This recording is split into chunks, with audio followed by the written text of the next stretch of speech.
අද ගොඩ කාලෙකට පස්සේ ස්ටඩි ව්ලොග් එකක් ගේන්න හිතුණා. අපිට කැම්පස් එකේ third year first sem එකේ exam timetable එක ආවා. මට පටන් ගන්න මැයි 11.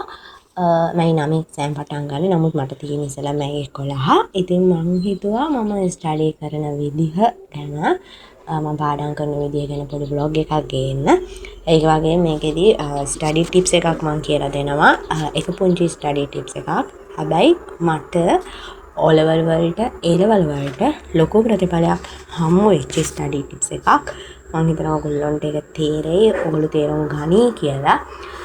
කවුරු හරි ඉදී ස්ටඩි ටිප්ස් එක කරන්නේ නැත්නම් කවුරු හරි මේක බලලා තේරුම් අරගෙන කරයි කියලාත් මම විශ්වාස කරනවා. මම ඉතින් ස්ටඩි පටන් ගන්න කලින් මගේ අධ්‍යාපන වැඩ කටයුතු කරන්න කලින් මම පොඩ්ඩක් මගේ රෝම් එක අස් කළා. ගොඩ කාලෙකින් අස් කරන්න බැරි වෙච්ච නිසා ඉතින් මම හිතනවා ඔයගොල්ලෝ මේක බලලා ස්ටඩි ටිප්ස් එකක් ගන්නේ කියලා.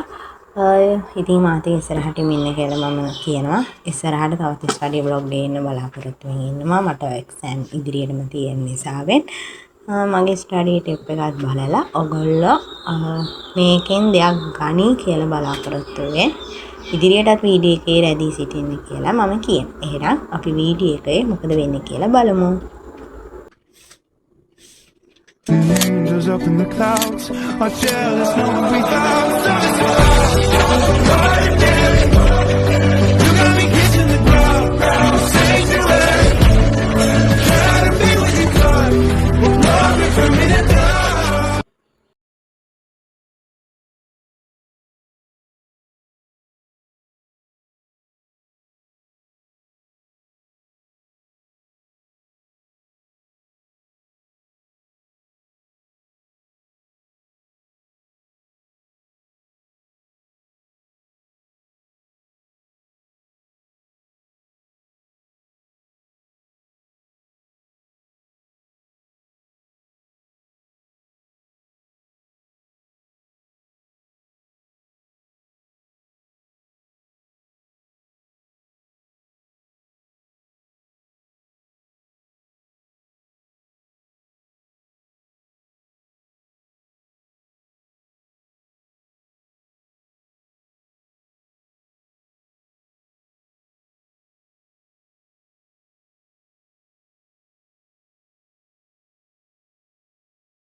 රාජකුමාරයන් මෙන්ම යෞවනයේදී දුෂිත පරිපාලී ආහාර ශාකමාංශයේ ප්‍රදීනීය වීමට සුදුසු පන්නරේලද තියරජ විසින් ධම්මස්වාම සුවයෙන් මාර්ගවතන සියලු සතරින් සම්පූර්ණ කරනදී මම මේවා කරන තේරුම් කරගන්න කරන සම්මානක ප්‍රමාණය පිළිසැලී හැකි ජව සම්පන්න නිර්මාණ පරිණාමයේ සමාජයේ සැරිසරණ හැකියාවක් මිත්‍ර වෙරෙන කොරියන් ආගමික කුලියන් සමග සාකච්ඡා කරන බව සැකයක්. මාගේ වික්‍රමදීන මතම් පවසන විට අවිසාරිකාවන් පසුපසයන් සම්දානයේ තත්ත්වය නිර්මාණ කරනවා. නිර්මාණයෙන් ඕජීව දෙන්නේ නැත. ජෝන් වෝල්ටර්ස් පවසන පරිදි මොනවාය වේදිය සර් මරණ ඉදිරියේ ඇයට පන්සාලේ සතුටු කලින්. එම කලින් සැලෑවක් නම් දැස එකම මාසෙකින් විදිහට 29 වෙනි විදිහට අපිට දෙනවා. අන්සැක්ටර් ඒවා කිසිම සුළුකම් නැති නම් දෙන්නේ නැහැ. වෙන කිසිම දෙයක් මහලු ප්‍රශ්න බව කරසින තරම් සාධාරණයි.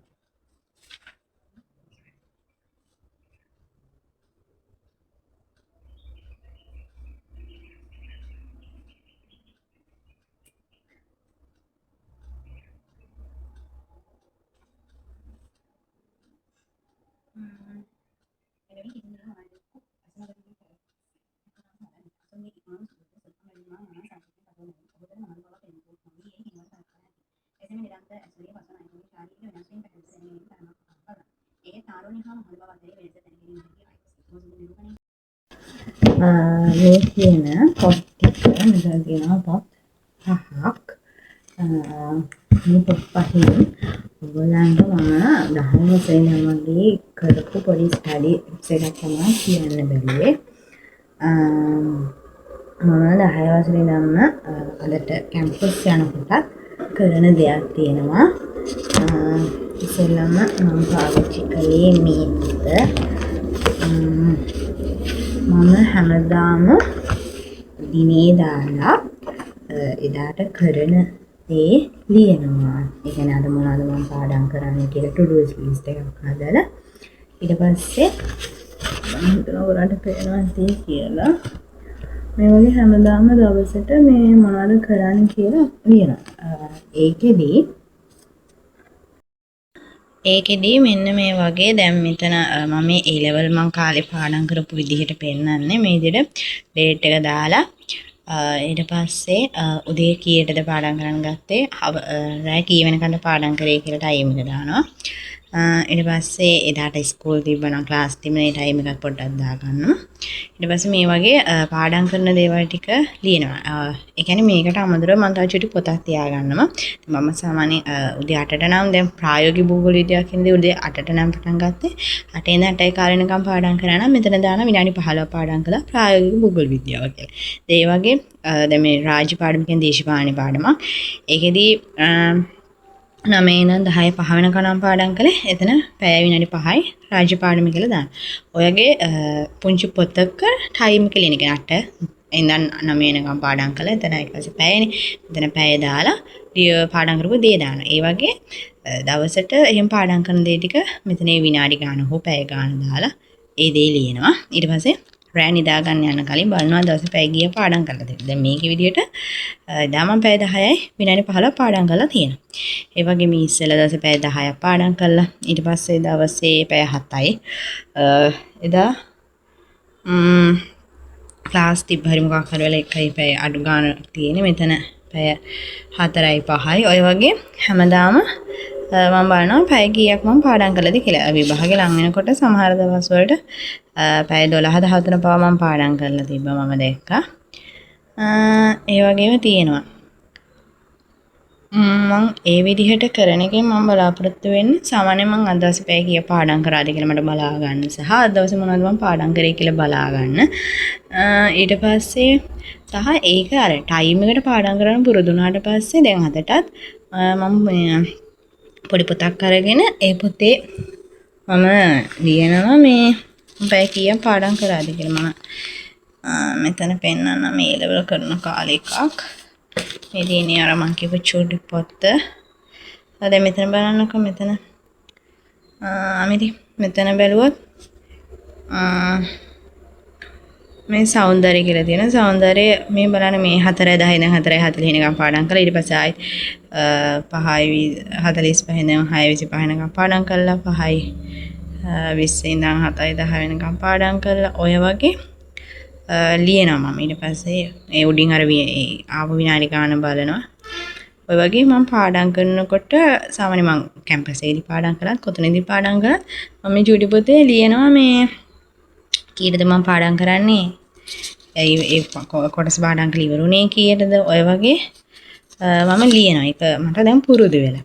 ඒකෙන් අර මම අදස් පැය කීයක් පාඩම් කළාද කියලා බලා ගන්න පුළුවන් සහ ඒ පාඩම් කොටසට මම කොච්චර ටයිම් එකක් දුන්නද කියන දේ එහෙම මට ඉතින් බලා ගන්න පුළුවන් වෙනවා.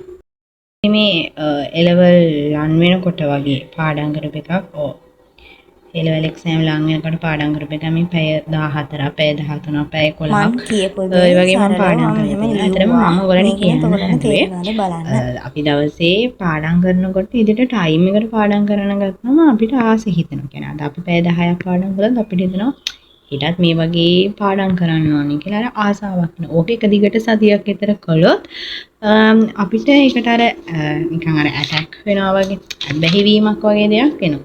මේ විදිහට මම පාඩම් කරලා තියෙනේම මම මේ පොත් එකක්වත් විසික් කරේ නැහැ. ඒ කියන්නේ A level වල A3ක් ගන්න එක ඊපස්සේ ප්‍රධානම හේතුුනේ මේ වැඩි. ඉතින් දැන් අදටත් කැම්පස් එකේ පාඩම් කරනකොට කම්මැලිකමක් වෙනකොට මම මේවා බලනවා. අර මොටිවේෂන් එකක් වගේ මට එනවා. මං කියන්නේ හින්දා ඔයගොල්ලෝ පාඩම් කරනකොට මොකක් හරි දැන් උදේ පාඩම් කරන ගත්තාම උදේ 8ට නම් පාඩම් කරන ගත්තා 8. ඊට පස්සේ ඒ කොටස ඉවරුනේ 8යි 10ට. එහෙම හරි ලියන්න. ඊට පස්සේ ඒ කොටස මොකද මම පාඩම් කරේ කියලා දාන්න. ඔය වගේ පොතක ලියන්න. ඒක මේ වගේ කොළ ගන්න කඩේ තියෙන හොඳ පොත් එහෙම ඕන ඔය උතර අයින් කරන පොත් තියෙනවානේ අපි. ඒ වගේ පොත් ගන්න එකක්වත් කඩේ පොත් අරගෙන නැහැ. මේ වගේ පොත් තමයි අරගෙන තියෙන්නේ. කඩේ පොත් ගන්න හැමෝටම සල්ලි නැහැ. ඒ වගේ දේවල්ට මම ඊට ලොකුට වියදම් කරන්න කැමතිත් නැහැ. ඉතින් ඒ නිසා මම මේ වගේ පොඩි එක්සර්සයිස් බුක් අරගෙන මේ වගේ ඒවා කරනවා. මම ඒ ලෙවල් කරන කාලේ කරපු ඒවා තියෙන්නේ. මම කියන්නේ මේ වගේ එකක් කරන්න. ඒ වගේ මේක කරනකොට තවත් පුංචි දෙයක් මම කියන්නේ. ඒ කියන්නේ අර පාඩම් කරන්න ආස හිතෙන විදිහට දෙයක් තමයි මම මේක තෝරගත්තේ. ඉතින් ඒ වගේ එකකට මම මේක දැක YouTube channel එකක අක්කා කෙනෙක්ගෙන් තමයි අතර මමත් මේක දැනගත්තේ. අපි උදේ සාමාන්‍යයෙන් පාඩම් කරන්න නැගිටින ටයිම් එකේ ඉඳන් රෑ නිදා ගන්න ටයිම් වෙනකන් අපි ඒක දා ගන්න ඕනේ පැය. මේ තියෙන්නේ මේ මාසේ මම 27යි 28යි පාඩම් කරපු ඒවා. ඊට පස්සේ උදේ 5 ඉඳන් හැනකම් පාඩම් කරලා නැති හින්දා තමයි මම මේ කොට මේ පාට කරලා තියෙන්නේ. 6 ඉඳන් 7 වෙනකම් මම විනාඩි 35ක් පාඩම් කළා. මේ වගේ මෙහෙම කොටුවේ විනාඩි ගානක් දිනන. ඊට පස්සේ රැට බලන්න පුළුවන් අපි කොච්චර පැය ගානක් පාඩම් කරලා තියෙනවද කියලා. සහ දැන් මෙතන පැය දෙකේ ඉඳන් 4 වෙනකම් පැය දෙකක් මට පාඩම් කරන්න බැහැ. ඒකට හෙට උත්සාහ කරන්න ඕනේ. ඒ කොහොමද තව පාඩම් කරන්න බැහැ. ඒක මට හරියට කරගන්න බැරි වෙලා. මේ වගේ දේවල් ඕගොල්ලන්ට කරන්න පුළුවන්. අගනේ මේ හැම දෙයකින්ම මම දන්නේ මාව නම් මොටිවේෂන් වෙනවා. මම හිතනවා කවුරු හරි මේක බලලා මොටිවේෂන් වෙයි කියලා. ඒගොල්ලෝ ඒ වගේ ටිප්ස් ටිකක් පාවිච්චි කරන්න. ඒවා හරි ඉන්ටරෙස්ටිං වැඩ ඇත්තටම බෝරින් වැඩ නෙමෙයි. හරි ඉන්ටරෙස්ටිං වැඩ. මේවට ඔයගොල්ලන්ට පාඩම් පාවිච්චි කරන්න පුළුවන්. එක දේවල් පාවිච්චි කරන්න පුළුවන්. පාඩම් කරනකොට ඔය වගේ දේවල් කරන්න. සමහර ඊළඟට අර බුලට් ජර්නලින් කරනවා. මමත් ඒ වගේ දේවල් කරනවා. ඒ වගේ දේවල් කරා.